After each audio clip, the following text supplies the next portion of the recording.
Bonjour et bienvenue sur Daragial Bouche d'Or Actualité. Ensemble, construisons un avenir meilleur. Bulletin d'information hebdomadaire, 11 janvier 2026. Que la paix, la miséricorde et les bénédictions de Dieu soient sur vous. Bienvenue à vous, chers téléspectateurs, sur la chaîne Dar Al-Ajyal pour ce deuxième bulletin d'information de l'année 2026 à Bouche d'Or. Avec vous, la présentatrice Mariam Loukili. Nous entamons notre journée cette semaine par les titres les plus marquants. Qualification historique des Lions de l'Atlas pour les demi-finales de la Coupe d'Afrique Nation après 22 ans d'absence. Le Maroc commémore les 82e anniversaire de la présentation du manifeste de l'indépendance. Bouche d'Or accueille le hackathon Digital Boost pour soutenir l'entrepreneuriat numérique. Poursuite de suivi de déploiement du programme des écoles pionniers dans la province de Bouche d'Or. Séquence de fin de bulletin. Nous nous arrêtons sur ce 5e anniversaire de l'ouverture de Dar Al-Ajyal. Suivez les détails de ces informations et d'autres nouvelles dans un instant. L'équipe nationale marocaine de football s'est qualifiée pour les demi-finales après la Coupe d'Afrique des Nations après 22 ans d'absence. Suite à une victoire méritée 2-0 face au Cameroun en quart de finale, disputée au stade Prince Moulay Abdallah de Rabat, devant un public marocain nombreux et enthousiaste. Les Lions de l'Atlas ont livré une présentation équilibrée tant de défense et en attaque, dominant la rencontre grâce à une discipline tactique et organisation impeccable. L'équipe camerounaise s'est ainsi retrouvée incapable de percer la défense marocaine ou de se créer de véritables occasions de but. Le premier but est intervenu au 27e minute grâce à Brahim Diaz, qui a repris victorieusement un ballon mal dégagé dans la surface de la réparation, confirmant ainsi sa forme étincelante dans ce tournoi. Ismaël Saberi a inscrit le deuxième but à la 74e 17 minutes, d'une frappe puissante, scellant la victoire et assurant au Maroc sa place aux demi-finales. Avec ce but de Brahim Diaz est entrée l'histoire de la Coupe d'Afrique des Nations, devenant le premier joueur à marquer lors de 5 matchs élimination directe consécutifs, un exploit inédit depuis la création de la compétition il y a 67 ans. Il convient de mentionner que l'équipe nationale marocaine atteint les quarts de finale après avoir emporté son match de la 8e finale contre l'équipe nationale tanzanienne sur le score de 1-0. Poursuivant ainsi sa progression régulière et assurée vers les phases finales et ravivant les espoirs des supporters marocains de voir l'équipe rivaliser de force pour le titre continental. Le peuple marocain a commémoré cette année de 82e anniversaire de la présentation du manifeste d'indépendance, qui tombe le 11 janvier de chaque année, dans une atmosphère nationale empreinte de fierté et d'orgueil, pour le parcours militant mené par les Marocains pour la liberté, l'indépendance et le parchèvement de l'intégrité territoriale. Cet anniversaire a constitué une occasion pour invoquer les significations historiques et politiques du document du 11 janvier 1944, présenté par une pléiade des patriotes libres au nom du peuple marocain, exprimant sa volonté sincère de mettre fin au régime protectorat et d'identifier en état l'indépendance des souverains. Sous la conduite du glorieux trône Alaoui, les différentes régions du royaume ont connu l'organisation d'activités officielles, éducatives et culturelles, comprenant des séminaires intellectuels, des conférences historiques et des expositions documentaires de plus de programmes éducatifs dans les établissements d'enseignement, visant à ancrer les valeurs de patriotisme et de citoyenneté dans les rangs de générations montantes. Cet anniversaire a également confirmé une fois de plus la solidité des liens qui unissent le trône et le peuple, et l'importance de poursuivre sa mobilisation nationale derrière Sa Majesté le roi Mohammed VI, que Dieu l'assiste, afin de consolider l'état de droit et de réaliser le développement global et de préserver les acquis nationaux. Dans le cadre du programme Digital Boost, accélérateur et des entrepreneurs du futur, fruit d'un partenariat stratégique, initiant la fondation Fosbukara, l'association marocaine pour la transformation numérique, l'initiative nationale pour le développement humain, INDH, province de Bouche d'Or et la plateforme des jeunes de la ville de Bouche d'Or a accueilli le 9 et 10 janvier 2026 une grande manifestation de hackathon, visant à soutenir l'entrepreneuriat numérique innovant et encourager l'emploi de technologies modernes au service du développement local durable. Ce projet est considéré comme une extension d'une stratégie globale adoptée par la Fondation Fos Boukara pour développer les compétences des jeunes de la province, car cette initiative a été précédée par une série de programmes, formation et renforcement de capacités, ciblant des coopératives de textiles, des artisans et des industriels de cuivre, et les très petites entreprises industrielles, reflétant l'engagement à soutenir le tissu économique local pour renforcer sa compétitivité. Le projet Digital Boost vient de renforcer ce parcours en élargissant les domaines de fonction pour inclure des métiers économiques numériques et en répondant aux transformations accélérées que connaît le marché du travail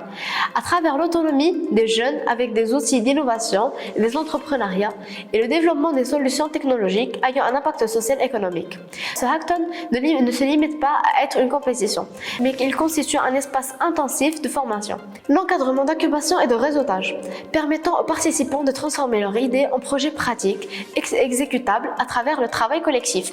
L'orientation spécialisée de l'interaction directe avec les experts. Ces initiatives reflètent la complémentarité des rôles des partenaires, en combinant la vision de développement et de soutien stratégique de la Fondation Fos Boukara, l'expertise technique du partenariat exécutant le soutien institutionnel de l'initiative nationale pour le développement humain,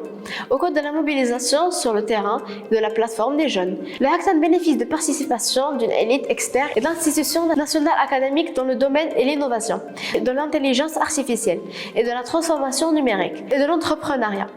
à travers des ateliers pratiques, des sessions d'orientation et des présentations de projets, couronnées par la sélection des meubles initiatives numériques incubables. Cette initiative a connu un engouement remarquable de la part des jeunes de la province, avec l'enregistrement de 35 projets menés par 38 participants, ce qui reflète l'intérêt croissant des jeunes pour l'entrepreneuriat numérique et l'innovation à l'impact social et économique. Les activités du hackathon ont été couronnées par des présentations pitch données par toutes les équipes, devenant un jury de haut niveau, composé d'experts et de professionnels renommés dans les domaines de la transformation numérique, de l'entrepreneuriat et de l'innovation technologique, qui a joué un rôle central dans l'évaluation de ces projets selon les critères précisant incluant faisabilité, l'innovation, la possibilité d'exécution de l'impact économique et social. Ce processus a abouti à la sélection de 10 projets prometteurs pour la phase finale, avant de couronner 3 projets distingués ayant reçu des prix d'encouragement. Dans le cadre d'une campagne médicale multidisciplinaire, il a été procédé à la distribution de lunettes médicales aux élèves de l'école Ibn al-Haytham au quartier El Telmiya, dans le but de corriger la vue et de soutenir le rendement scolaire. Cette initiative a été organisée par le partenariat de la par le comité provincial du développement humain, les sociétés d'énergie éolienne, la fondation Injaz Al-Maghreb, le sélecteur de l'éducation nationale et l'association de soutien à l'école de la réussite, pour garantir l'accès des enfants à des services de santé et de qualité et les motiver pour poursuivre leurs études et les meilleures conditions.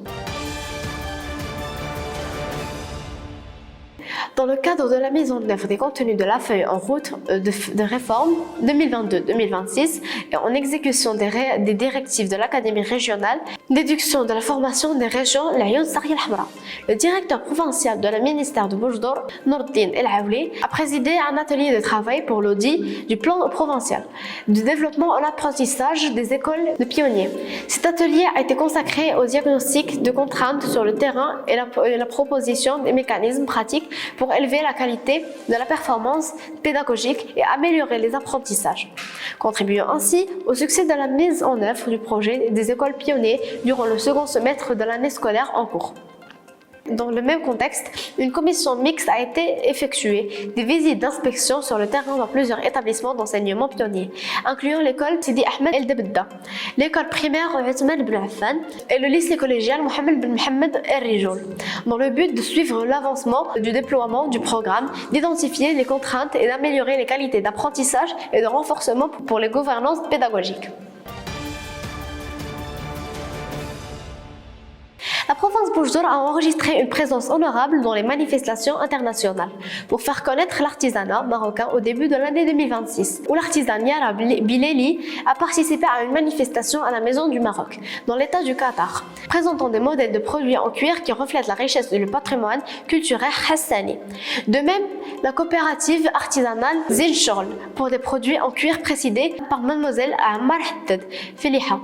a participé à l'exposition internationale organisée à l'espace OLM Suisse à Rabat, parmi les activités accompagnant la Coupe d'Afrique et des Nations 2025,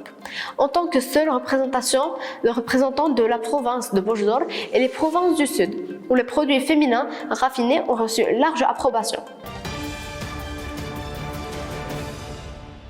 La direction régionale du ministère de l'Éducation nationale, de l'Éducation préscolaire et des sports de Boujdor, en collaboration avec la branche nationale de la Fédération royale